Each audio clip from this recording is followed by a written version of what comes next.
নীলাদ্র, আশা রাখছি ভালোই আছেন। চিঠির শুরুতে অন্তরিক্ষের মহাকাশে ভেসে বেড়ানো হাজারো তারকার শুভেচ্ছা নিবেন। এখন হয়তো ৬০ দশকের মতো রোজ প্রভাতে নিয়ম করে পিয়ন আসে না, সেই হলুদ ইউনিফর্মের লোকটার আসার অপেক্ষা করে না কেউ।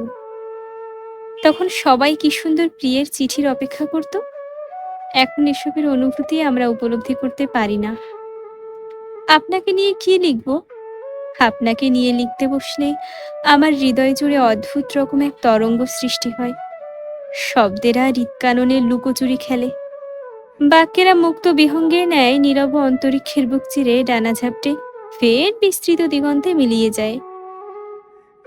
এ যেন প্রণয়ের অদ্ভুত রোমাঞ্চকর অনুভূতির অপ্রতিম বিড়ম্বনা। চিত্তভরা প্রেম, তবুও সর্বাঙ্গ জড়িয়ে লজ্জা।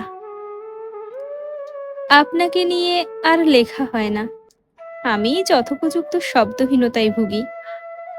নিজের অমন অদক্ষতার লাজে ডায়েরি ও চিঠির শুভ্র পাতায় আপনাকে নিয়ে দুবাক্য লিখবার শখ আমার শখই থেকে যাবে। এই শখটা বোধহয় পূর্ণ হওয়ার না। এই যে হিমশীতেও অনিয়মী বৃষ্টি প্রকৃতির নিয়ম ভেদ করে ভিজিয়ে দিল মহাকাশের নিচে বিস্তীর্ণ জমিনকে। আপনার প্রতি আমার ভালোবাসা সেভাবেই নিয়মের বেড়াজাল ভেদ করে অনিয়মের খাতায় আশ্রয় পাক।